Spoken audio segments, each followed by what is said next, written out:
찬송가 91장입니다. 찬송가 91장. 슬픈 마음 있는 사람 예수 이름 읽으며 영원토록 변함없는 기쁜 마음 얻으리. 예수의 이름은 세상의 소망이요 예수의 이름은 천국의 기쁨일세. 거룩하신 주의 이름 너의 방패 삼으라. 환난 시험 당할 때에 주께 기도드려라. 예수의 이름은 세상의 소망이요 예수의 이름은 천국의 기쁨일세. 존귀하신 주의 이름 우리 기쁨 되도다. 주의 품에 안길 때에 기뻐 찬송 부르리. 예수의 이름은 세상의 소망이요 예수의 이름은 천국의 기쁨일세. 우리 갈 길 다간 후에 보좌 앞에 나아가 왕의 왕께 경배하며 멸류관을 드리리. 예수의 이름은 세상의 소망이요 예수의 이름은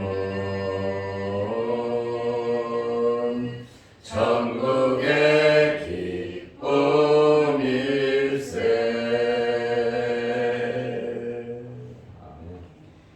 사도신경으로 우리의 신앙을 고백하겠습니다.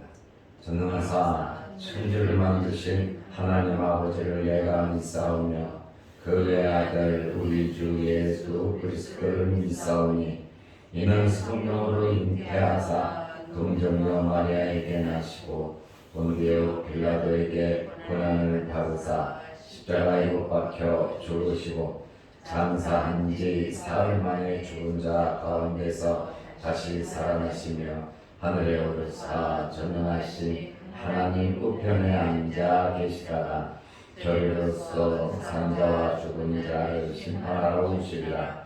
성령을 믿사오며 거룩한 공예와 성도가 서로 교통하는 것과 죄를 사하여 주시는 것과 몸이 다시 사는 것과 영원히 사는 것을 믿사옵나이다. 아멘. 하나님의 말씀 마태복음 14장 1절에서 12절 말씀까지 보겠습니다. 그때에 분봉왕 헤롯이 예수의 소문을 듣고 그 신하들에게 이르되 이는 새 요한이라 그가 죽은 자 가운데서 살아났으니 그러므로 이런 능력이 그 속에서 역사하는도다 하더라. 전에 헤롯이 그 동생 빌립의 아내 헤로디아의 일로 요한을 잡아 결박하여 옥에 가두었으니 이는 요한이 헤롯에게 말하되 당신이 그 여자를 차지한 것이 옳지 않다 하였습니다.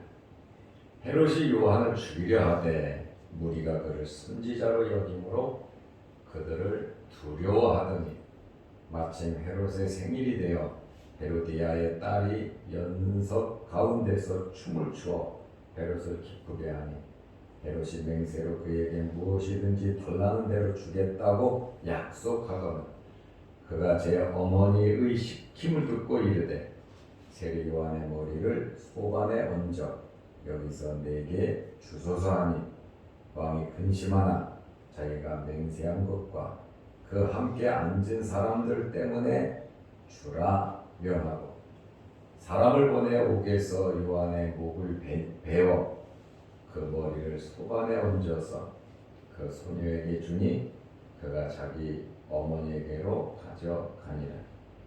요한의 제자들이 와서 시체를 가져다가 장사하고 가서 예수께 아뢰니라. 아멘. 오늘부터 마태복음 14장을 보게 됩니다. 나누어드린 새벽 설교 원고는 1권은 오늘 14장으로서 끝나게 됩니다. 오늘 말씀은 헤롯이 예수님에 대한 견해가 무엇이며 세례 요한의 죽음에 대해서 말씀을 드리려고 합니다. 14장 1절 말씀에 보면 그때의 분봉왕 헤롯이 예수의 소문을 듣고 이미 세례 요한은 죽었습니다. 순교를 했어요. 그런데 세례 요한을 죽인 분봉왕 헤롯이 예수님의 소문을 들었습니다. 예수님의 사역은 세례 요한의 사역과 굉장히 흡사하고 비슷했습니다. 하나님의 나라에 대해서, 천국 복음에 대해서, 메시아에 대해서, 그리고 각종 기적과 이적을 베풀었습니다. 분봉왕 헤롯이 예수님에 대한 소문을 듣고 2절 말씀을 보면 그 신하들에게 이르되 이는 세례 요한이라. 분봉왕 헤롯이 예수님에 대한 견해는 세례 요한이라는 거예요. 세례 요한은 그 당시에 정말 대단했거든. 엘리야와 같은 사람이었고 그가 메시아인 줄로 착각할 정도로 어마어마한 일을 행했습니다. 그리고 예수님께서 그러한 일을 행하시니까 세례 요한이 죽은 자 가운데서 살아났다. 그러므로 이런 능력이 그 속에서 역사하는 도다. 분봉왕 헤롯의 견해는 예수님은 세례 요한이 죽었다가 살아난 자가 아니냐 이렇게 생각을 했습니다. 우리는 역사적인 배경을 보게 되면 예수님께서 태어나셨을 때 헤롯이 나라를 다스렸어요. 그 사람이 1대입니다. 기원 전부터 기원 후까지 나라를 다스린 사람.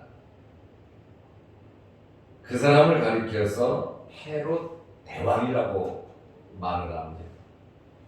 애굽 왕은 바로 그러듯이 이 당시에 헤롯의 가문이 상당히 오랫동안 나라를 다스렸어요. 헤롯 대왕이 죽고 나라를 내등분해서 나라를 다스렸어요. 그 중에 내등분한 중에 한 지역이 헤롯 안티바스 분봉왕 헤롯이 나라를 다스렸어요. 이 사람이 다스린 지역은 갈릴리 지역과 베레아 지역을 다스렸는데, 이 분봉왕 헤롯 안티바스가 세례 요한을 죽였습니다. 세례 요한을 죽인 자로서 예수님의 모든 행적을 보고를 받았습니다. 정치하는 사람들은 백성들의 이 동향 굉장히 중요하고 정보가 중요하다 보니까 나라에서 그 지역에서 일어나는 특이한 사항을 전부 다 보고를 받았단 말입니다. 많은 사람이 따르고 제자들을 세우고 권능과 기적을 행하는 모든 사건을 알게 되었습니다. 예수님에 대한 이러한 놀라운 소문을 듣고 헤롯은 세례 요한이 살아났다 이렇게 말을 했습니다.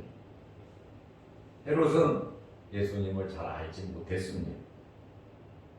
그러나 사역이 비슷하기 때문에 세례 요한으로 알았고 굉장한 두려움을 느끼고 있었습니다.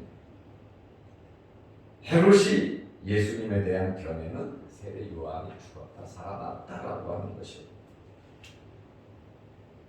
먼저 이제 3절부터 12절 말씀에 보면 세례 요한이 어떻게 해서 죽었는가, 이 죽은 배경에 대해서 자세하게 설명을 하고 있습니다.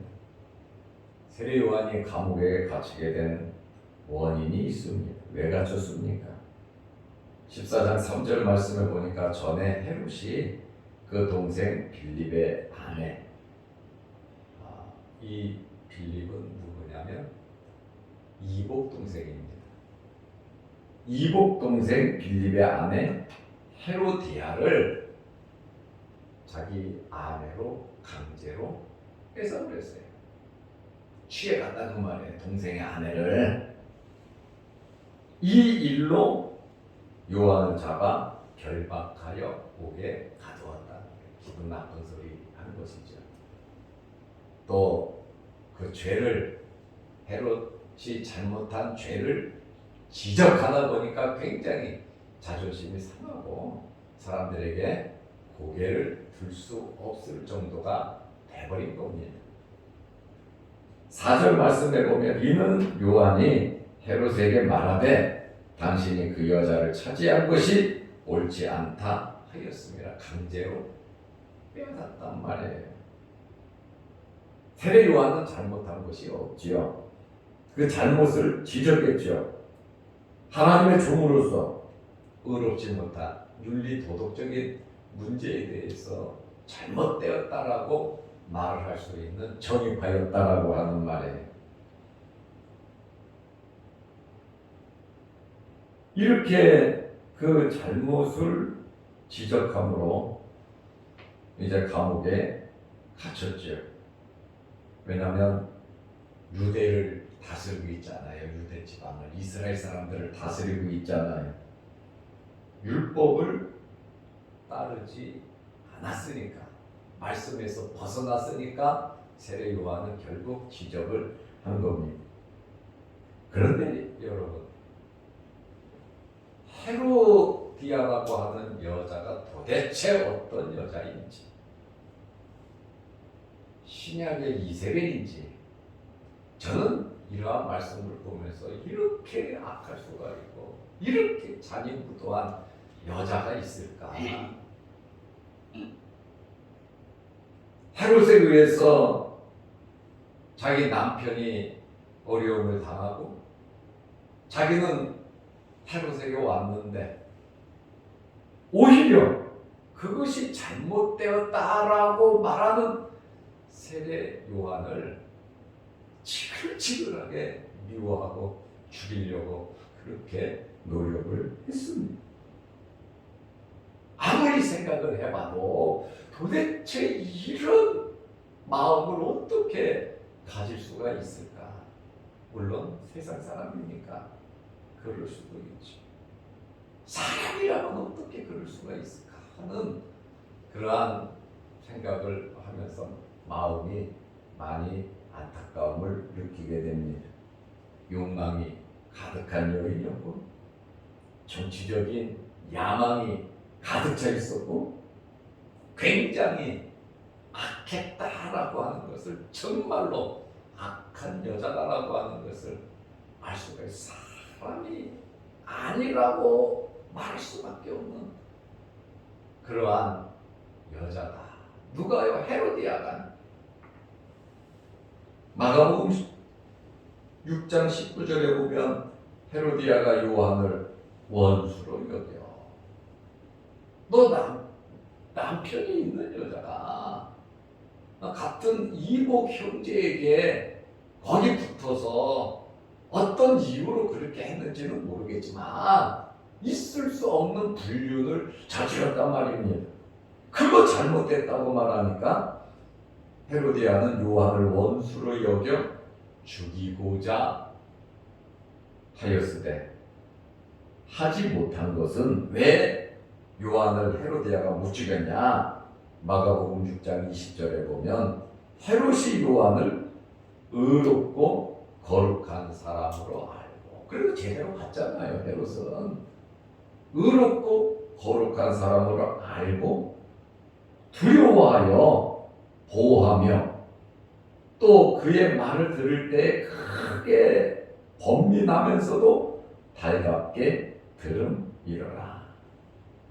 요한의 말을 듣고 맞는 이야기죠. 상식적으로도 극히 정상적인 이야기를 했죠.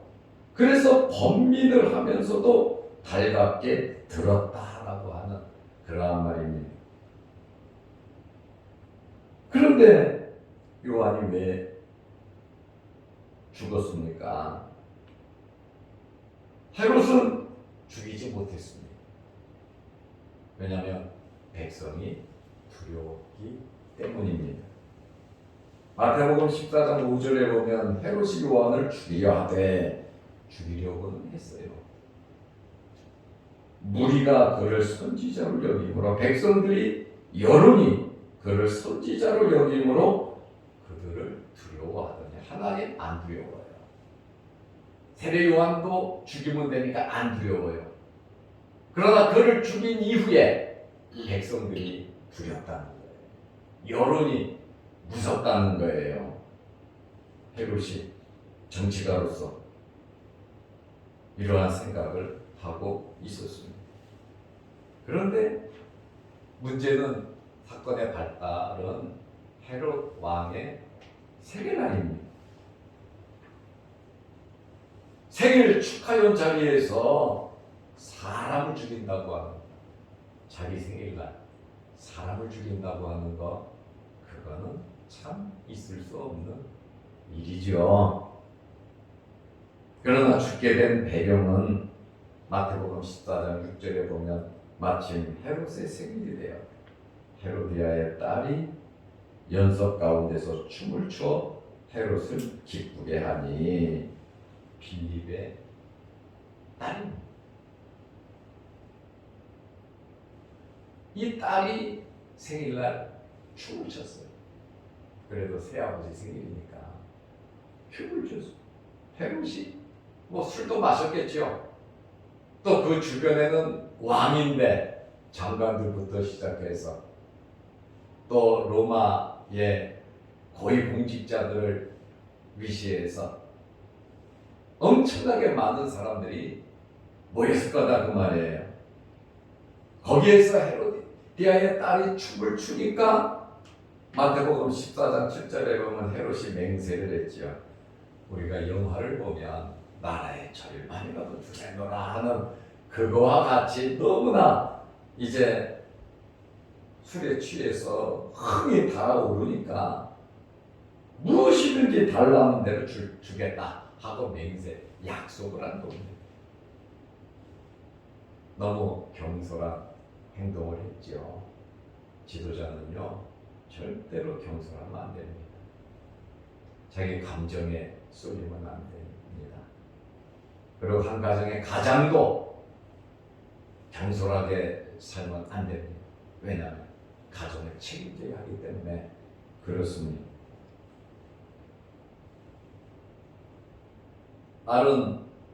헤로디아의 딸은 즉시 엄마에게 가서 엄마 무엇을 요구할까요? 했더니 새 요한의 목을 달라고 했습니다. 어떻게 이런 일이 있을 수 있을까? 또 엄마는 그렇다 치더라도 그 엄마의 그 딸이다라고 하는 것을 우리는 알 수 있어요. 어떻게 이렇게 악한 일에 엄마가 딸에게 그것을 시킬 수가 있을까? 아무리 생각을 해도 이해가 되지 않는 그러한 내용입니다. 아주 헤로디아의 그 흡혈귀적인 이러한 완악상, 어떻게 보면 사람의 탈을 쓴 짐승도 이렇게 안 한다는 거죠. 마태복음 14장 8절에 보면 그가 제 어머니의 시킴을 듣고 이르되, 어머니가 시킨 그대로 세례 요한의 머리를 소반의 접시에 얹어 여기서 내게 주소서. 여러분, 사람의 목을 자른다는 것이 얼마나 처참한 것인지 압니까? 참수를 목을 자른다. 그런데 피가 흐르는 잘린 그 목을 지금 생일 축하 자리에 그것을 갖다가 달라는 거예요. 아침 이 새벽에 설교하기도 참 힘든 그러한 요구를 했다고 하는 것이, 어떻게 이런 일이 있을까? 여기서 내게 주소서. 공식적인 자리. 헤롯이 또 사람들 앞에 공허보다 맹세를 했습니다. 결국 이러한 자기의 감정, 사소한 이러한 실수가 자기 무덤을 파는 그러한 결과를 초래하게 되었습니다. 잠깐의 즐거움 때문에 영혼을 잃어버려서는 안 됩니다. 우리가 잠깐의 내 쾌락과 행복을 추구하다가 후회하는 일을 해서는 안 된다는 거예요. 그래서 우리는 깊게 생각하면서 하나님 앞에서 살아가야 하는 것입니다. 마태복음 14장 9절에 보면 왕이 근심하나, 근심할 수밖에 없죠. 자기가 맹세한 것과 그 함께 앉은 사람들 때문에 주라 명하고 주라. 어쩔 수 없이 상황이 그렇게 되었습니다.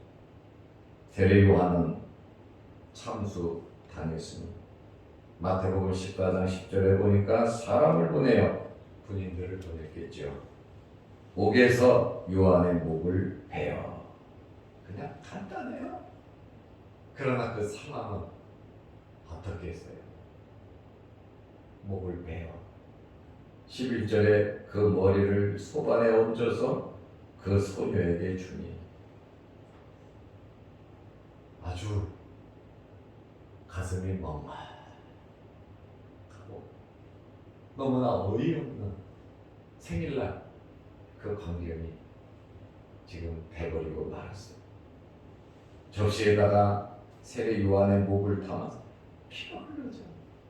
그것을 담아서 주니 그가 자기 어머니에게로 가져가니라. 이러한 참수형은 로마의 관습입니다. 그리고 헤롯은 불법을 저질렀습니다. 사람을 죽일 때는 재판을 하고 죽여야 합니다. 그러나 자기의 폭군의 권력을 이용해서 권력이 잘못되면 이와 같은 결과를 초래하는 것입니다. 제롬이라고 하는 역사학자는요, 아주 유명한 사람이에요.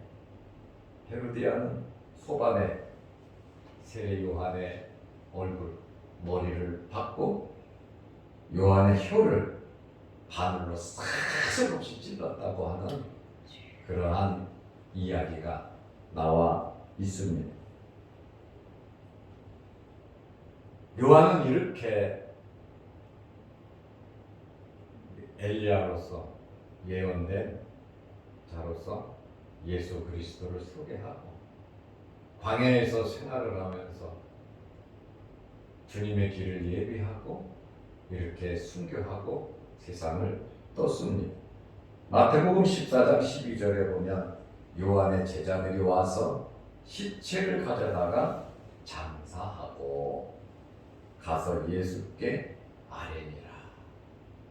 요한의 제자가 왜 예수님께 요한의 죽음을 이야기했겠습니까? 평상시에 예수는 메시아다.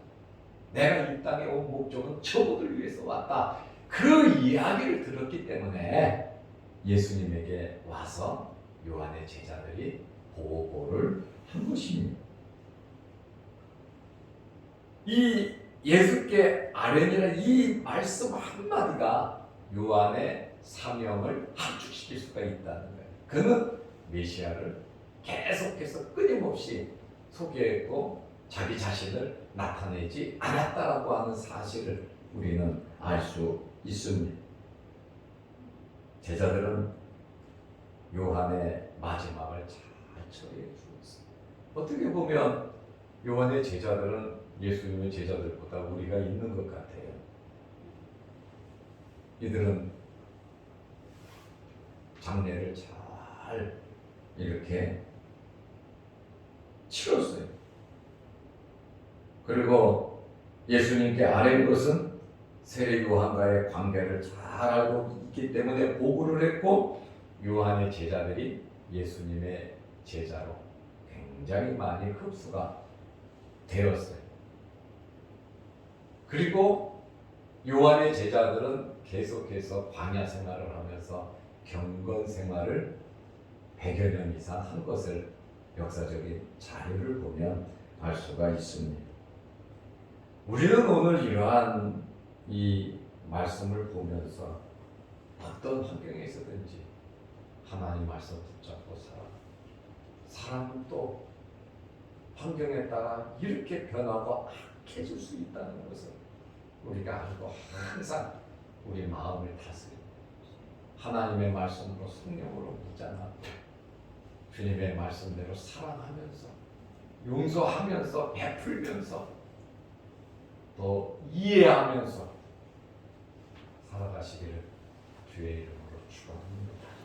기도드리겠습니다. 하나님 아버지, 어제는 거룩한 주일을 잘 지내게 하시고 오늘 이 아침 이 새벽에 우리를 주의 전으로 불러주심을 감사합니다.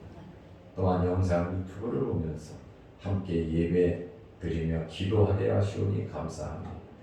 사람이 이렇게 악해질 수 있다는 사실을 우리가 한 번 더 생각해 보게 하시고 우리는 이 세상을 살아가면서 하나님의 자녀로서의 선하고 아름다운 삶을 살아갈 수 있도록 도와주시옵소서. 우리 주변에 이와 같이 악한 자들이 있음을 알게 하셔서 더욱더 주의 말씀으로 무장하며 또 주의 사랑으로 그들의 마음을 녹이며 살아갈 수 있는 저희들 되게 하옵소서. 오늘부터 한 주간 세상에 나가 살 때 하나님 힘주시고 능력 허락하여 주셔서 하나님의 자녀답게 자녀의 권세를 가지고 천국 백성으로서의 삶을 살아가게 하여 주시옵소서. 오늘도 이 새벽에 기도합니다. 우리의 기도를 들어 주옵소서. 부족한 종 총회 기도회 출정식 참석차 울산으로 출타하는데 가는 길 오는 길 주님 지켜 주옵소서. 또한 영상을 보며 함께 예배드리며 기도하는 그 성도들의 간절한 기도 제목도 응답하여 주옵소서.